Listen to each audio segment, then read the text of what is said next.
2677 Ashley Court in Tremont. And do you hereby swear or affirm to tell the truth, whole truth, and nothing but the truth, self beyond? I do.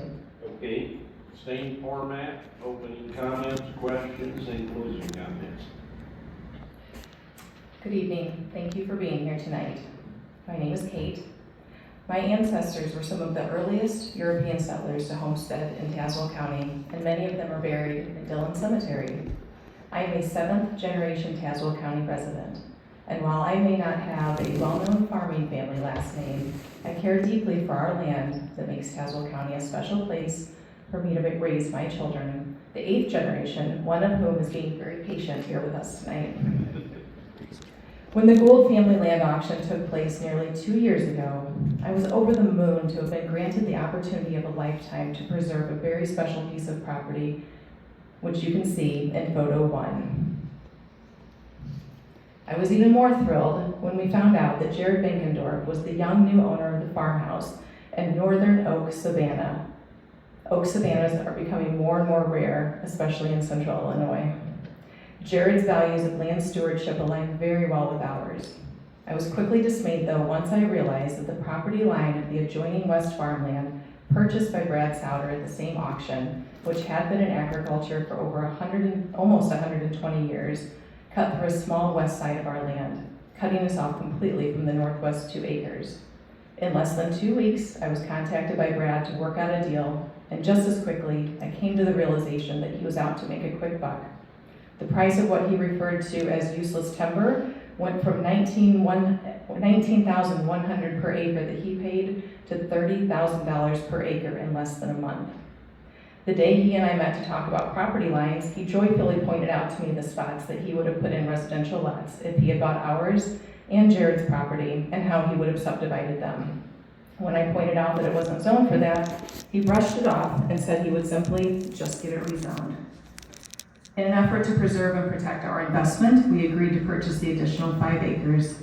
This additional section of land we purchased has portions that are rolling with trees and slopes for drainage. By farmer standards, this section was probably only worth $5,000 per acre. But because he had plans to develop it if we didn't buy it, he demanded $30,000 per acre. Within a few short months, Brad was over $50,000 richer and had narrowed down his section of land to only the parts that produced well. You can see the additional portion in photo 2 that was taken shortly after purchase. Over the next year, as we shooed away the solar companies knocking at our door that wanted to install solar panels on the land, we converted this former bean field to a native Illinois grass and flower prairie. Brad says in his application that this is poor quality land, but in photo 3, you can see what we did in only 1 season on a 1976 Kubota tractor with no irrigation, no herbicides, no fertilizers, and no pesticides. Either I have a magical green thumb, or this land truly is healthy, fertile, and productive. This land is an integral part of the Mackinac River watershed. There's a creek that runs from Jared's property to the north end of Sutton Pond. The pond then drains to another creek that leads to the Mackinac River. We are thoughtful of the herbicide and pesticide used by local farmers, and we do what we can to mitigate the leaching of those into the Mackinac River by treating the lake only with beneficial fish and aerators, and adding native plants that absorb nitrates. Right now, we have what seems to be a mutually respectful relationship with the other area farmers who were thrilled that we were not developing the property. Additionally, after our purchase, we had a number of residents from the Lake Windermere neighborhood get in touch with us, asking if we were going to subdivide. They all breathed a sigh of relief when we told them our goal was land restoration and preservation. Many have contacted us over the past year to compliment our land management and thank us for our efforts in preservation. Brad is asking for a rural residential designation, which is not in alignment with the areas he states in his application. The handful of lots across the street on Lake Windermere Road are zoned A1 with variances, which have a 5-acre minimum lot size. Everything else in the area is A1. Seeing how eager he was to make money off us from the unfortunate property line does not lead me to trust that he will not immediately flip this to 2-acre lots, sell to a developer who specializes in poorly made McMansions. Did you know that according to a U.S. Fish and Wildlife study, a manicured lawn puts 10 times more the amount of chemicals into our ecosystems per acre than conventional farmers do? Even if he does what he says, and these are limited to 5-acre lots, this would be a nightmare for controlling algae growth, keeping fish healthy, and preserving other aquatic life on Sutton Pond and the streams that flow into and out of it. This doesn't count the septic systems that would leach into our groundwater and the Mackinac River watershed. This doesn't count the strain on the water table for sprinkler systems, wells, and in-ground pools that are sure to be part of this. This doesn't count the additional noise and air pollution from lawnmowers and leaf blowers. This doesn't count the additional traffic on an already undersized yet very busy country road. This doesn't count the light pollution from security and decorative lighting that will further block the night sky for future generations of children going out to the country to search for constellations and shooting stars. Regarding Brad's logic for the zoning change, saying it would help with needed housing for the area, I disagree. This is the proper avenue to achieve that. As a real estate investor myself with over 50 units, I am well versed in the housing market and needs for our area.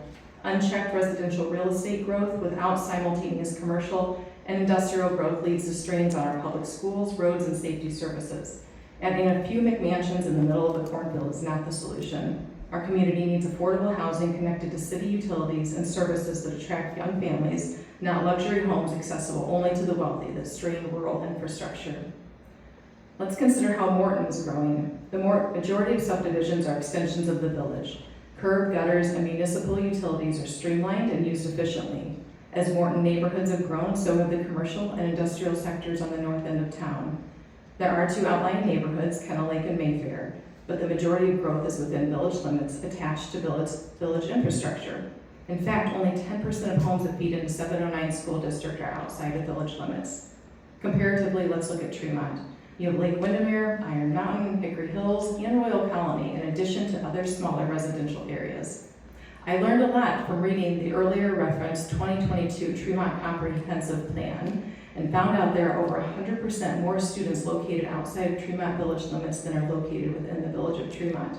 These homes are already tapping into and using the limited resources available, rather than making use of what's provided within the village. This doesn't sound like a sustainable plan for thoughtful growth, and after reading the Tremont Comprehensive Plan, the village of Tremont agrees. According to this plan, the current village water infrastructure could accommodate over 500 more homes, and there are already sections of land planned for future residential development. There are 3 objectives from the plan that I want to point out tonight, and you can see them in the next 3 photos, numbers 4, 5, and 6. First, focus on affordable housing to attract younger families. Second, promote development directly adjacent to municipal infrastructure and village boundaries, thus developing efficiently and discouraging sprawl. And third, protect areas of unique natural beauty such as vegetation, waterways, streams, forest land, and floodplains, emphasizing their values as important resources in all development types. This zoning hearing tonight, if recommended, would be in direct conflict with the goals, desires, and wishes of Tremont residents and the Village of Tremont leadership. Based on how conversations and the purchase of the extra 5 acres of land from Brad transpired, I don't believe Brad bought this land to farm it. I believe he bought it with eyes on a bank account eager to develop it and hoped he could easily push through the zoning changes needed to do this. What's most disappointing is that despite specific requests to purchase if it was ever for sale, Brad never contacted us or Jared about purchasing this tract of land up for discussion tonight. If he had, and the price was reasonable, we would have found a way to purchase it together to preserve it forever. Not just for us, the VandenBerg and Bankendorf families, because the preservation of land ultimately isn't for us. We are only temporary here. I'm not going to live long enough to sit under the shade of the additional trees I've already planted. This is for the 8th generation we have right here in this room. This is about passing Tazewell County values on to generations beyond them even, because they were given the chance to witness our generation leading the way and showing them what sustainable economic growth looks like. This is about taking effective, real, money where your mouth is action to be stewards of a future for all the residents of Tazewell County. This is about teaching by example to preserve a life that our ancestors that originally homesteaded on this land set out to do. I brought with me tonight a petition opposing this change in zoning and development with over 60 signatures from Tazewell County residents, most of whom live within a 1-mile radius of this property. Had we had more time, I believe we could have gotten a lot more. I ask all of you tonight to not recommend the zoning change to the county board. Thank you for taking the time and being willing to listen to our collective concerns. Okay, board members, questions for Kate?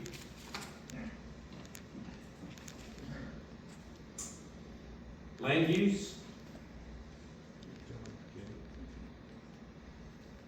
Yes.